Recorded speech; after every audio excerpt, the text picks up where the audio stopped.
حضرت ابو بکر صدیق رضی اللہ تعالیٰ عنہ کے بارے میں سیدہ عائشہ صدیقہ رضی اللہ تعالیٰ عنہ کا ایک بڑا خوبصورت ارشاد ہے۔ آپ فرماتی ہیں مجھے اللہ کی عزت کی قسم، حضرت ابو بکر صدیق رضی اللہ تعالیٰ عنہ نے زمانہ جاہلیت میں بھی اور زمانہ اسلام میں بھی کبھی کوئی بیہودہ شعر اور بیہودہ بات اپنی زبان سے ادا نہیں کی۔ ام المومنین حضرت عائشہ کہتی ہیں مجھے اللہ کی عزت کی قسم،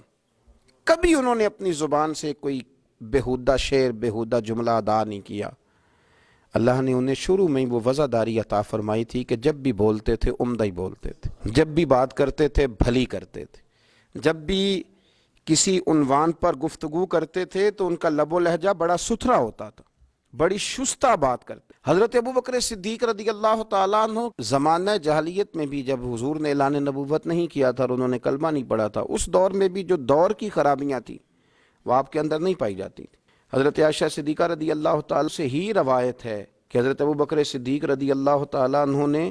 زمانہ جاہلیت میں بھی شراب اپنے اوپر حرام کر رکھی اور کبھی نہیں پی تھی آپ نے۔ لوگوں نے سوال کیا ایک دفعہ، کہا جناب اس دور میں تو سب لوگ شراب پیتے تھے، سب لوگوں کا یہی انداز تھا، تو آپ نے اس زمانے میں بھی شراب کو حرام کر لیا؟ شراب ایک نجس چیز کا نام ہے، ایک ناپاک ترین چیز کا نام۔ نبی پاک صلی اللہ تعالی علیہ وسلم نے فرمایا شراب بنانے والا، پلانے والا، لانے والا، گواہ بننے والا، لکھنے والا، لکھانے والا، یہ سب ملعون ہیں، یہ لعنتی ہیں۔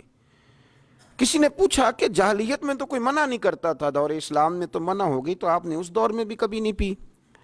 تو حضرت صدیق اکبر رضی اللہ تعالیٰ عنہ فرماتے ہیں کہ میں ایک دن ایک شخص کے پاس سے گزرا، ابھی میرا لڑک پن تھا، بالکل میں جوانی کی دہلیز میں قدم رکھ رہا تھا، تو میں نے ایک شخص کو دیکھا، اس نے شراب پی ہوئی تھی، اسے نشہ چڑھا ہوا تھا، تو وہ گندگی میں ہاتھ مار رہا تھا، اور وہ گندگی کو جب اپنے ناک کے قریب کرتا بدبو آتی تو وہ ہٹا دیتا، لیکن چونکہ نشے میں تھا، بندہ وقار والا تھا، اچھے قبیلے کا تھا، لیکن اس نشے نے اس کے ذہن کو اتنا مخبوط کر دیا تھا، مخبوط الحواس ہو گیا تھا۔ آپ فرماتے ہیں اس دن سے میں نے اپنے اوپر شراب کو حرام کر لیا۔ میں سمجھ گیا کہ جو آدمی کی عقل میں فطور کر دے اور جو اس کی وزاداری کو خراب کر دے، اور جس کو پی کے بندے کو یہ پہچان ہی نہ رہے کہ میری بیوی کون سی ہے اور میری بہن کون سی ہے، فرمایا وہ چیزیں وزادار لوگوں کا طریقہ نہیں ہوتی۔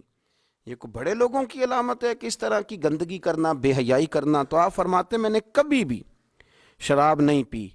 اور نبی کریم صلی اللہ تعالیٰ علیہ وآلہ وسلم سے جب اس کا ذکر کیا گیا نا کہ جناب ابو بکر صدیق رضی اللہ تعالیٰ عنہ فرماتے میں نے کبھی شراب نہیں پی، اللہ کے رسول فرمانے لگے میرا ابو بکر سچ کہتا ہے، میرا ابو بکر سچ کہتا ہے۔ اپنے آپ کو ہمیشہ مسجع رکھا، صاف ستھرا رکھا۔